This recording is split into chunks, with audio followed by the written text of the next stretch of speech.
Welcome back to the Write It Down podcast with the 1513 Network. That's right, you're watching me on video on YouTube. Second episode in the house. Today I have President and CEO of Resist Spirits, Greg Martinez, hopping on. He's from the Detroit area. He has sent me some of his products, FKNG Vodka and Bourbon, Four Kings Not Gods. I've been sipping it throughout this podcast. Super excited. Just hit my mic with it. Might have had a little too much, but who knows? But anyways, I'm super excited to have him on here. He shares his journey of entrepreneurship and what made him ultimately want to be in the distillery business, owning this company. He tells us a little bit about how he read about George Clooney's success in this and was like, why not me? Which we've heard before on the show. Why not you? So I'm super excited to share this episode with you. I'm going to link all of his spirits in the bottom. So I think I'm pointing down to the bottom. Started from the bottom. Now we're here on YouTube. So make sure that you subscribe to the Write It Down podcast and make sure that you listen on Apple, Spotify, Google Play, and the like. So we're super excited to have Greg on here, and I hope you enjoy this conversation. All right. Welcome back to the Write It Down podcast. I'm your host, Brooke Murata, on the mic with President and CEO of Resist Spirits, Greg Martinez. Greg, thank you so much for joining Write It Down. Happy to be here, Brooke. I mean, that background is pretty stellar. I wish I was in Detroit right now. That looks so fun. Oh, thank you very much. Yeah, I got the Ambassador Bridge there and our iconic building, the Renaissance Center.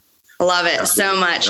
Well, our weather is much different down here in Florida. I'm sure you're dying up there in the cold, but it's sunny out here in Florida and it's probably like 55 degrees, which is too cold for me, but I'm glad I'm not in Detroit. Greg, I'm having you on here to discuss so many different things, your journey of entrepreneurship, but I just got to show the guests what I'm sipping on right now. This is the first time I've had an alcoholic beverage on my show. It will not be my last because this already feels so nice. But right here is your bourbon, FKNG. So we want you to tell the entire story of where you came up with this very ambitious brand, and just kind of tell us about your entrepreneurship journey and what brought you ultimately to own a distillery company. Sure, I'd love to do that. We're having a lot of fun. We've been launched about 2 years in the Michigan market. And actually, it is a very bold, powerful, and sexy name, FKNG Bourbon. We've had our vodka out for about 2 years. The bourbon we just launched about 6 months ago. But the story behind that, it means four kings, not gods, which means be a king or queen of your passions, your dreams, your goals, and live life to the max because we are not gods. So it promotes a brand ethos of being positive, fight for your goals, be very business oriented or pursue your passions, whether that be a sport, anything of that nature.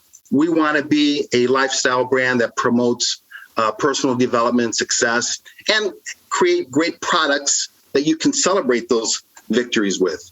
And we're about 300 locations.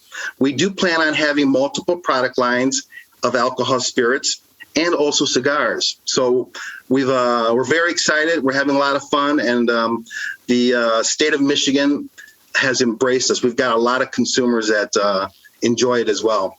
That's amazing. So, Greg, what in you was like, you know what, I want to make vodka and bourbon and have all these spirits in these celebratory moments? What in you as a young person going through different entrepreneurship, because your background isn't necessarily like with bartending or making mixed drinks and things like that. So what made you want to do this ultimately? That's a great question, Brooke. I had another business for about 19 years. It was called MTZ Global, and it was automotive oriented. And I started that from scratch, ground zero, and I grew that to over 3 countries. And I've always been very driven. I've always had a lot of ambition, and I wanted to create another company with a product that could be much more far-reaching to other consumers. And when I sold that company, MTZ, I was looking for about 2 years. What is the next industry I should get into, or what other kind of product? Something that could have mass appeal. And I read a couple of articles about other successful brands and how they were able to achieve massive scale and valuations. And for some reason, I just had that in the back of my mind for a bit, probably about 2 years. And then one day I'm celebrating at a club with some other friends that just did a liquidation of their company. And it was booming, it was packed, it was loud. And we had run out of our bottles, and stood up, and I'm looking for the waitress. And I said in a Detroit kind of next way, hey, we need some more effing fucking vodka here.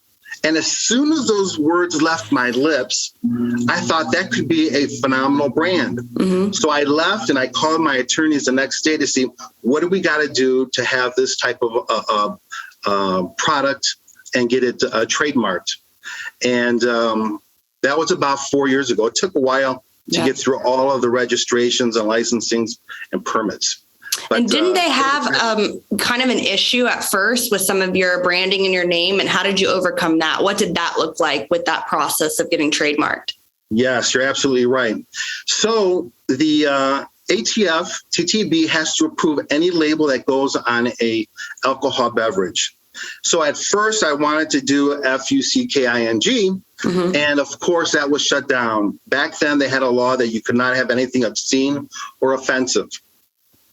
So what I did was I shortened it, and I think it was better for it to be shortened because the FUCKING might be a little bit more crass, but FKNG kind of elevates it. Mm-hmm. And at the same time, I put a description of what that would be, FKNG, For Kings Not Gods.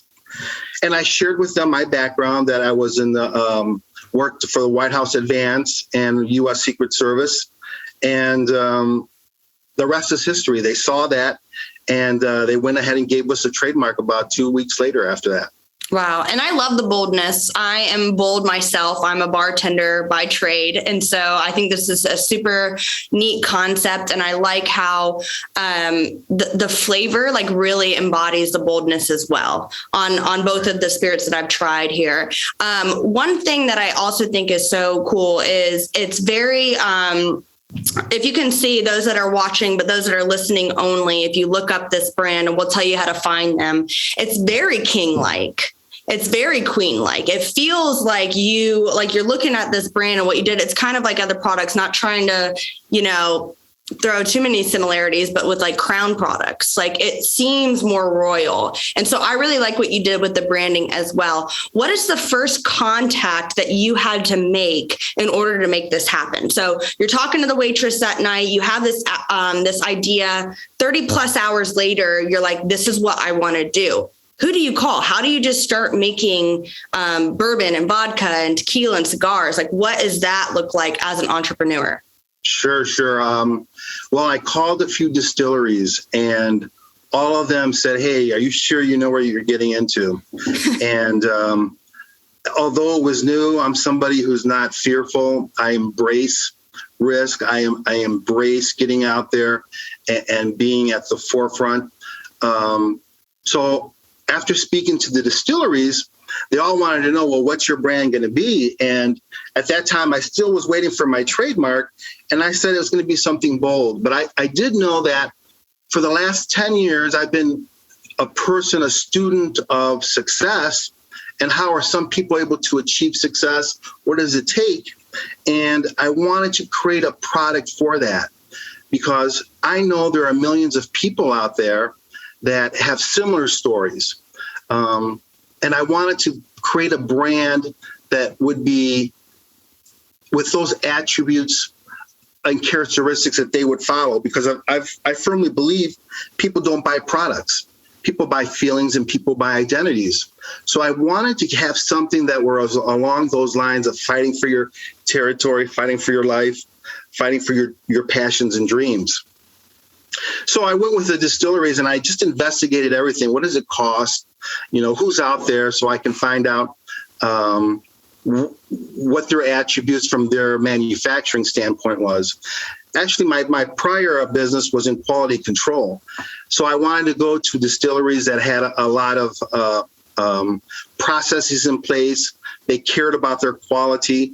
And I wanted to create something that was going to be a very high of quality. So that was very important for us. If they didn't have a laboratory and they didn't have the ability to have repeatability, they were off my list. So those were some of the things that I focused on immediately.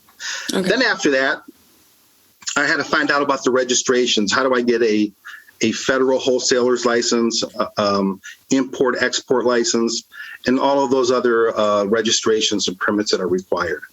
Okay. And that took probably about a good year from beginning to end to investigate all of that, because I had other businesses going on.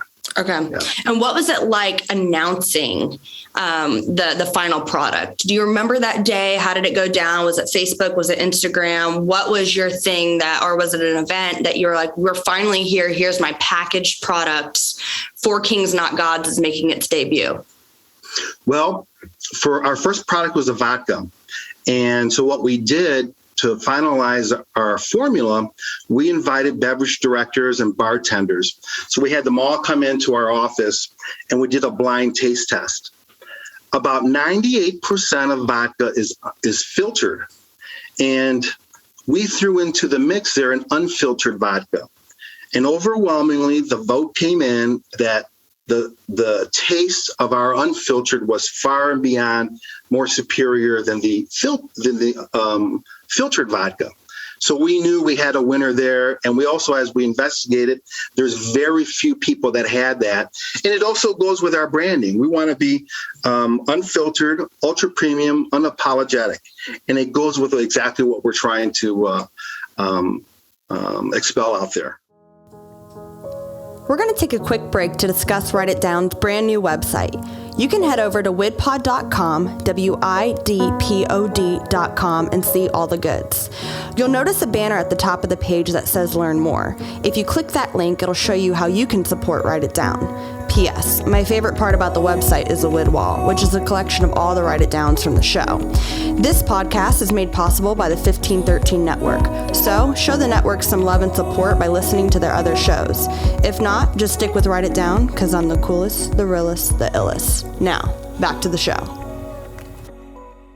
So you said you're in about 300 locations. So is that in bars, restaurants, or is that on the shelves of liquor stores? What does that look like? How do you get yourself into a restaurant? What does that process look like? Sure. So our first step was to get distribution.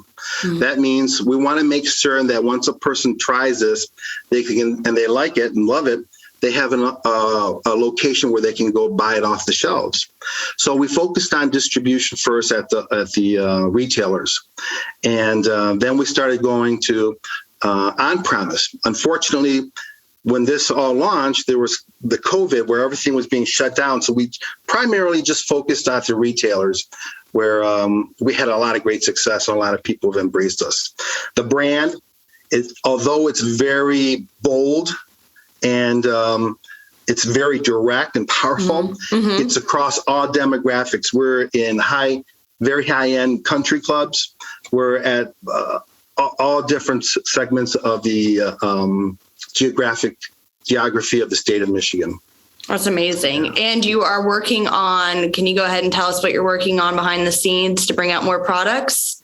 Yeah, we're going to be coming out hopefully at the very end of spring of this year, our tequila. So that's going to be something we're very, very excited about. And also we've already had our prototypes of cigars. So we're very excited about that. The cigars are going to be coming from the Dominican Republic. And so far, everybody's really enjoyed the cigars. They've been really positive about it. Wow. Greg, that's something to be proud of, I have to say. It's super neat to hear this of your story. But one thing that I noticed about your story was kind of in the beginning of this, you were reading a little bit about George Clooney. So can you go ahead and tell us about that when you were reading about George Clooney and his spirits company, and then some of the other guys that really infiltrated new ideas into your head to go, you know what? I have something still in me to give. I still have something that I want the world to see. So what was that like in your own personal life? Yeah, starting my first business was very difficult. My sister helped me out. We were just in Southwest Detroit, and just delivering a great product, a great service enabled us to expand. And when I saw the success that George Clooney had, by no means or stretch of the imagination do I think I'm George Clooney, but I've seen that there's possibilities there. I saw other brands that were able to be successful, start from ground zero. And I felt that if we could create a great message that resonates with other like-minded individuals, I think we could get out there.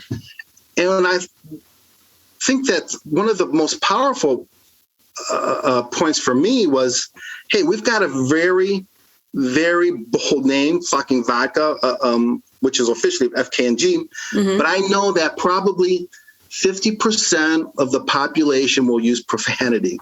And we use it in a positive aspect. For us, it's like a battle cry.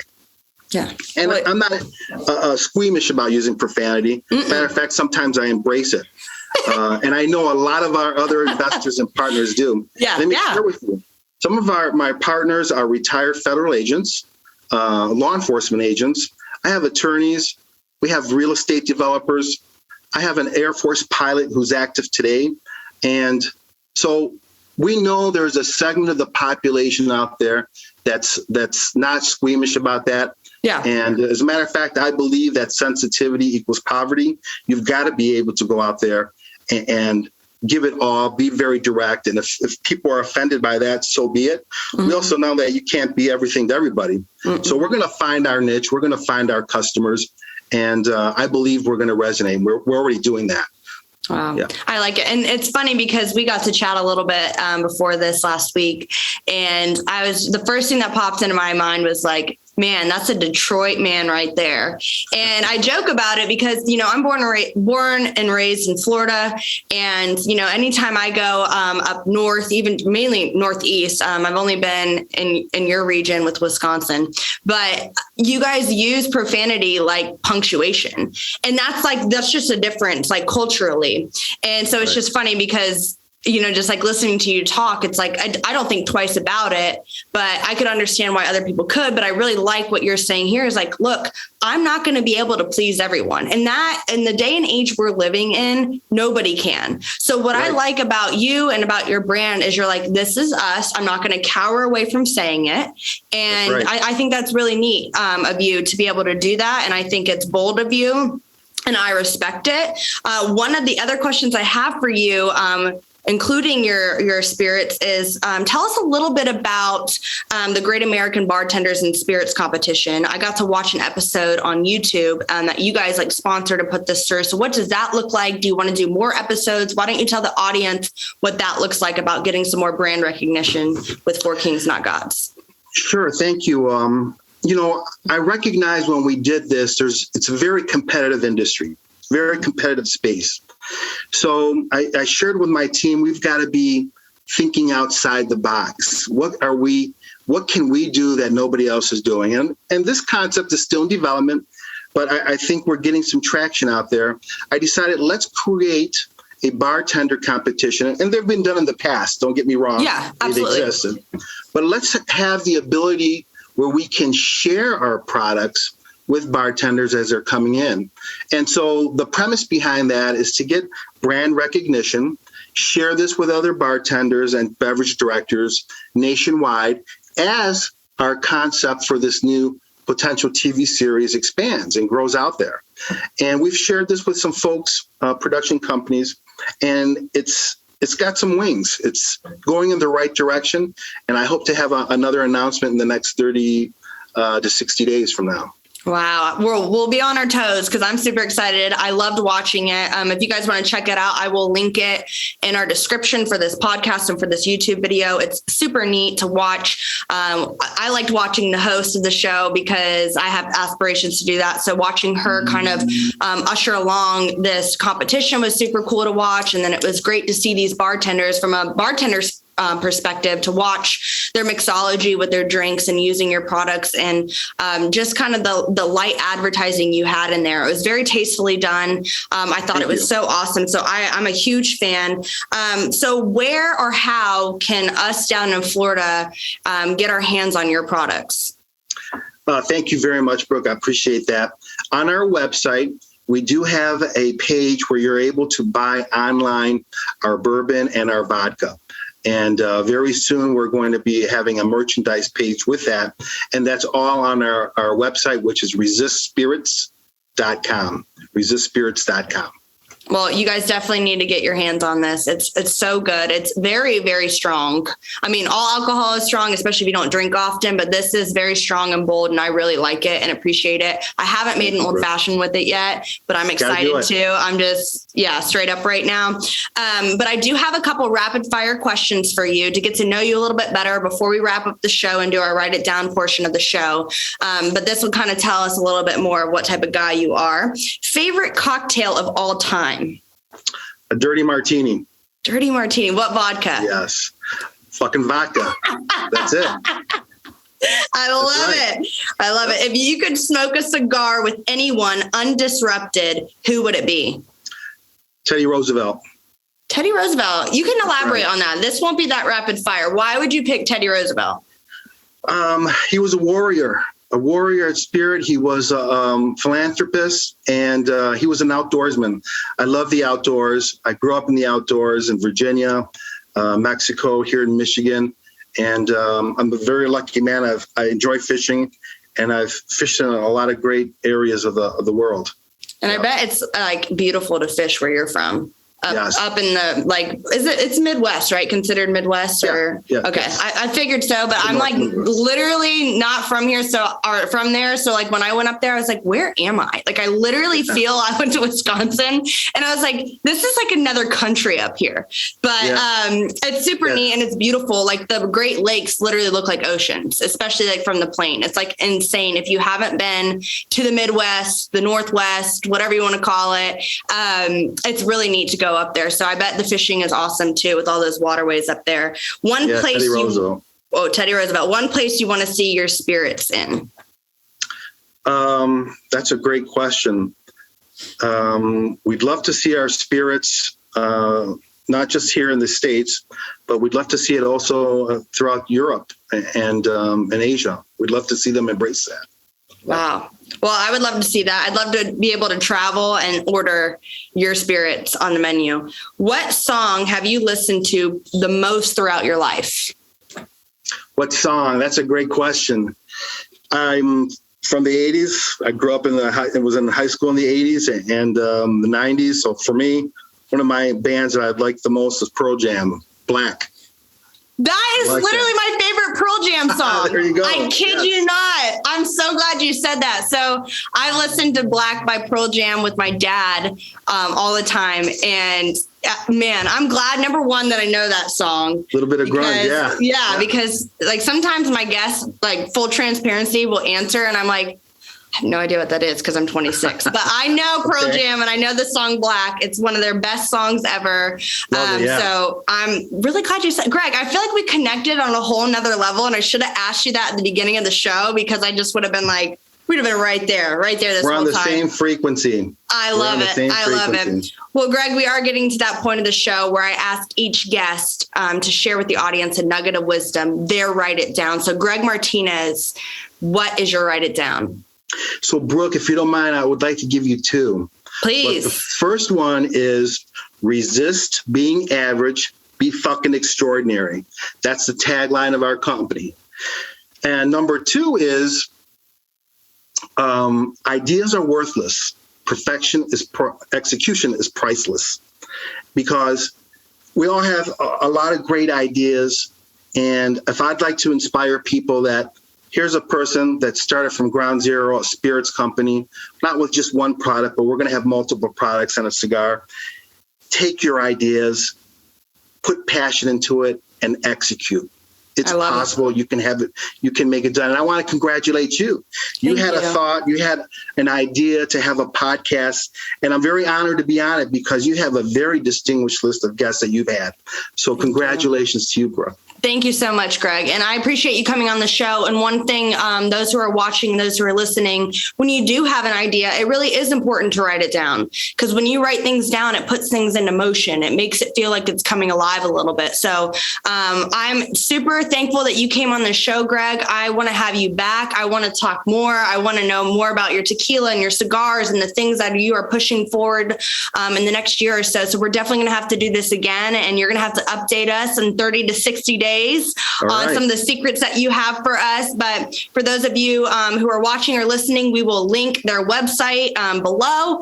Please subscribe to our YouTube channel. And we are so thankful again, Greg, that you hopped on For Kings Not Gods. Thank you so much, Greg. Thank you very much, Brooke. Thank you for listening to the Write It Down podcast. This podcast is a part of the 1513 network. You can catch a variety of shows on their website, 1513.com. If you enjoy listening to Write It Down, please subscribe, share with your friends, and if there's any ink left in your pen, write a review. For more content, follow the fun on Instagram by following at WIDPOD. That spells WIDPOD. It's super cool. Stands for Write It Down Podcast, but it's abbreviated to WIDPOD. Anyways, thanks for listening, and we will catch you later.